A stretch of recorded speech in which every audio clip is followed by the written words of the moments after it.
Donc peut-être à la demande des collègues, qu'on fera une petite lecture de quelques pages. C'est l'avant-goût, je vais dire, du roman.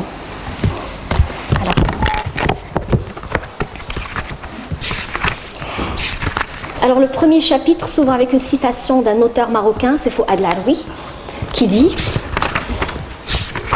que c'est comme la vie, on peut toujours la raconter de 10 façons différentes. Alors le soleil se lève délicatement sur la grande ville, avec une douceur subtile et bienveillante. Il se mélange aux dernières reliques sombres de la nuit, les recouvre avec un automatisme déconcertant. Comme par magie, il les dissipe d'une facilité presque malicieuse. La grande ville s'éclaire, la lumière s'étend, la grande ville s'illumine et s'apprête à surgir. La lumière s'étend majestueusement des grandes artères de la ville au fin fond des petites rues, n'omettant aucune fraction, des plus cossus aux plus désavantagés, agissant ainsi d'une justice rare et surprenante. Ces rayons pénètrent avec insistance les surfaces les plus enfuies, les plus inattendues, tantôt par une porte entr'ouverte, une fenêtre au volet béant, tantôt à travers les lucarnes d'un toit. Les rayons doux continuent leur voyage matinal. Ils finissent par atteindre la grande salle au carrelage clair et froid. Ils l'éclaircissent davantage, la réchauffent et rendent vivante une salle aux allures peu gaies. Fatna nettoie les derniers carreaux du grand sol froid et impersonnel. Elle se sent rattrapée par les rayons du soleil à mesure qu'elle avance. Elle jette un coup d'œil furtif à la grande horloge au cadre noir suspendu au fond de la salle, s'arrête, se gratte les cheveux, arrange son foulard noir et on recouvre les quelques mèches rebelles qui s'en dégagent autour de ses oreilles. Elle le renoue derrière sa tête, d'un geste presque machinal, et continue son travail en accélérant la cadence. Il lui reste le tiers de la grande salle à nettoyer, les lits à ranger, les draps à changer, le grand lavabo et les vestiaires. Tellement de choses à faire en peu de temps. Non qu'elle ne soit pas venue tôt aujourd'hui, elle arrive toujours à la même heure, réglée comme la grande horloge au cadran noir suspendu derrière elle. Ses horaires sont immuables, ses jours se suivent et se ressemblent, les tâches assignées sont invariablement les mêmes. Elle a pris de l'âge au fil des années, comme tous les êtres vivants, et s'est peut-être retrouvée un peu ralentie en conséquence. Elle a également pris un peu de poids ces dernières années, sa silhouette s'est enrobée davantage. Elle ne s'en est pas vraiment aperçue, et même si elle s'en était aperçue, cela ne l'aurait pas dérangée. Ces choses-là ne figuraient aucunement sur la longue liste de ses soucis. Elles se trouvaient dans les normes fixées par les autochtones de sa bourgade natale et gravées dans les tréfonds de son inconscient. Ces normes étaient ses repères. Elle ressemblait à la plupart des femmes de son âge dans son entourage. D'ailleurs, dans la petite agglomération dont elle était originaire, la maigreur est synonyme de malnutrition et de maladie. Il était presque 6 heures. Elle avait tous les jours le même sentiment à cette heure-ci, le sentiment d'être en retard, mais elle réussissait toujours à venir à bout de sa tâche à temps. Le soleil continue à gagner de la surface dans la grande salle. La lumière qu'il dégage est de plus en plus imposante. Elle réveille et apaise. Fatna la remarque à peine. Elle n'a ni le temps ni le souhait de s'en réjouir, car la rudesse que le quotidien impose aux petites gens se traduit souvent par un détachement émotionnel vis-à-vis de certains petits détails de la vie.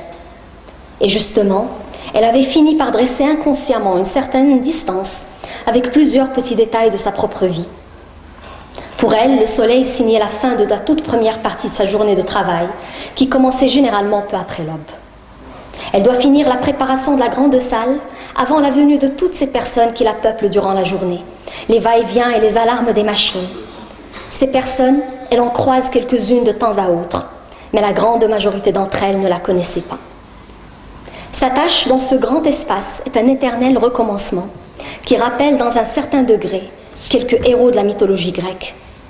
Chaque jour, excepté le dimanche, elle quittait une salle qu'elle avait vainement nettoyée et rangée, et le lendemain, invariablement, cette même salle redevenait désagréablement désordonnée et sale. Et contre toute attente, elle ne se lassait pas de ces journées semblables. Trouvait-elle son bonheur dans la répétition de cette besogne aussi absurde qu'immuable? En travaillant, Fatna ressemble à une machine. Elle ne réfléchit pas, mais exécute machinalement les mêmes gestes, de la même façon, au même rythme. Cela la dispense des fardeaux auxquels certaines réflexions la contraignent.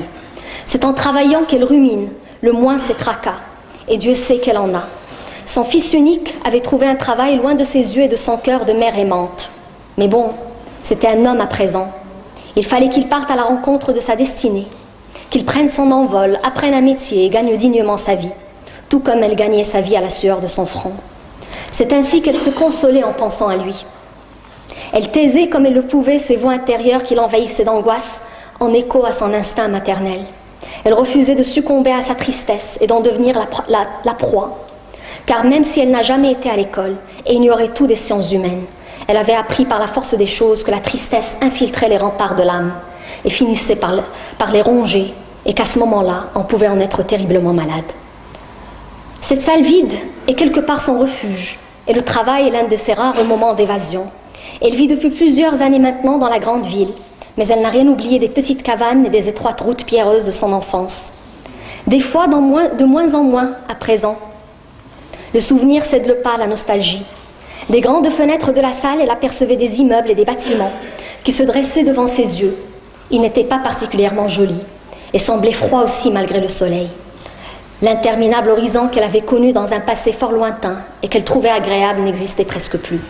À mesure qu'elle grandissait, les terres arables s'étaient progressivement réduites. Les moissons devenaient de moins en moins bonnes et les temps de plus en plus durs. On disait que la terre était malade. On disait encore plus bas que la terre payait pour les péchés des hommes et que la pluie se refusait à eux pour les punir. Ici, dans la grande ville, il n'y avait certes pas de collines, il n'y avait pas de champs, il n'y avait ni montagne ni vallon. Mais aujourd'hui, au moins, elle mange à sa faim et habite un petit logement décent. Ces choses-là, aussi basiques soient-elles, comptent beaucoup à ses yeux et contrebalancent efficacement la désagréable vue des blocs de béton. En arrivant à la porte de sortie, elle s'arrête, réarrange machinalement son foulard, puis jette un regard rapide, mais attentif sur la salle qui s'étend devant elle. Tout est propre et bien rangé. Maintenant, elle peut prendre tranquillement son thé à la menthe. Dans peu de temps, l'ambiance vide et le calme de cette salle se verront transformés brutalement en un espace où se côtoient, se mêlent et fusionnent des existences plus singulières les unes que les autres, des éclats de voix qui jaillissent par moments, rehaussant des discussions passionnées, des scènes de vie décortiquées et débattues ardemment, et parfois même des rires de joie, le tout étant rythmé par le sang des alarmes et les commentaires des soignants, qui sont une partie intégrante du décor de la salle. Des pas lourds et insistants parviennent à la salle d'attente. Le bruit d'une canne titubant sur le carrelage, puis des pas plus légers, ceux d'une femme sans doute. On entend des murmures, des salutations matinales échangées à petite voix, et parfois quelques soupirs.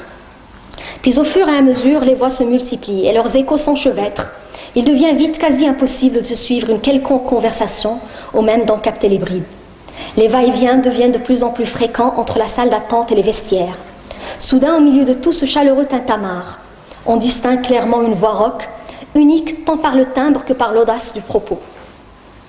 Rachida est là. Elle vient d'arriver, autrement on l'aurait entendue distinctement bien avant. Contrairement aux autres, elle ne s'assied pas. Elle se tient raide au milieu de la salle d'attente. La silhouette trapue et les jambes grêles. Ses mains sont plongées dans les poches de son bleu jean délavé par endroits.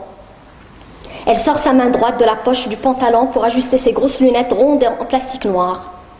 Les remonte sur son nez, d'un geste brut, dénué de la moindre note d'élégance ou de féminité. Elle débite des critiques acerbes. Elle conteste les horaires, l'attention, la disponibilité et la patience des soignants. Compare les uns aux autres, mais décide toujours qu'au final, ils sont du pareil au même.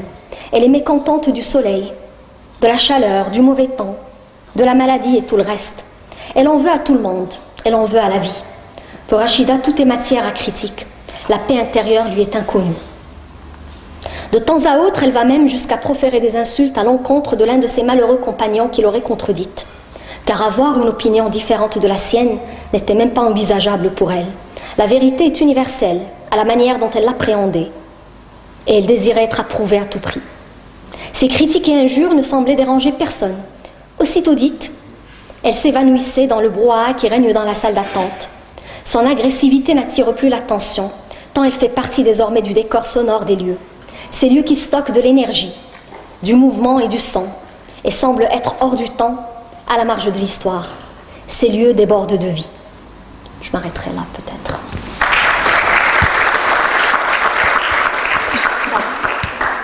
Donc voilà. Alors, ravi encore une fois. Je pense qu'on peut ouvrir la séance des dédicaces.